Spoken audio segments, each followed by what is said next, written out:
জুলাই গণ অভ্যুত্থানে মানবতাবিরোধী অপরাধের মামলায় অভিযুক্ত ও দণ্ডপ্রাপ্ত আসামি বাংলাদেশের সাবেক প্রধানমন্ত্রী শেখ হাসিনার ভাগ্নি ও তার ছোট বোন শেখ রেহানার মেয়ে ব্রিটিশ পার্লামেন্ট সদস্য টিউলিপ সিদ্দিকের বিরুদ্ধে অভিযোগ তিনি ব্রিটিশ এমপি হিসেবে তার রাজনৈতিক প্রভাব ব্যবহার করে তার মা শেখ রেহানার নামে ঢাকার পূর্বাচলে ১০ কাঠার প্লট বরাদ্দ নিশ্চিত করতে চাপ সৃষ্টি করেছিলেন। চার্জশিটে বলা হয়েছে তিনি ফোন, অনলাইন অ্যাপ ও সরাসরি যোগাযোগের মাধ্যমে তৎকালীন প্রধানমন্ত্রীর ব্যক্তিগত সচিব সালাউদ্দিনের ওপর প্রভাব বিস্তার করেন। শেখ হাসিনা ক্ষমতায় থাকাকালে তার নিজের ছেলে সজীব ওয়াজেদ জয়, মেয়ে সাইমা ওয়াজেদ পুতুল। জীবন অবাক না করলে কে করবে? 28% মিল্ক ফ্যাটের অবাক করার সাথে ফ্রেশ মিল্ক পাউডার। জীবন অবাক করুক প্রতিদিন। বোন শেখ রেহানা, ভাগ্নি আজমিনা ও ভাগ্নে রাদওয়ানের নামে মোট ৬টি প্লট বরাদ্দ দেওয়া হয়, যার সবই ২০২২ সালে দখলে নেওয়া হয়েছিল। পূর্বাচল নিউ টাউন প্রকল্পে শেখ হাসিনা পরিবারের জন্য ৬টি প্লট বরাদ্দের ঘটনায় যে ৬টি দুর্নীতির মামলা হয়, তার একটি মামলায় যুক্তরাজ্যের এমপি টিউলিপ সিদ্দিককে দোষী সাব্যস্ত করেছে ঢাকার বিশেষ জজ আদালত ৪। যদিও তার নিজের নামে কোনো প্লট ছিল না, তারপরও ৩টি মামলায় তাকে আসামি করা হয়।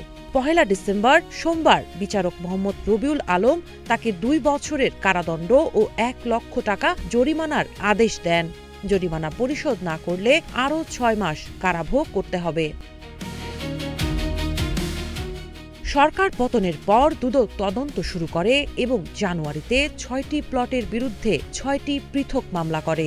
অভিযোগ উঠে বরাদ্দগুলো আনুষ্ঠানিক সময়সীমা শেষ হওয়ার পর দেওয়া হয় এবং প্রাপকরা ইতোমধ্যে রাজুক এলাকার সম্পত্তির মালিক হওয়ায় তারা নতুন প্লট পাওয়ার জন্য আইনগতভাবে অযোগ্য ছিলেন।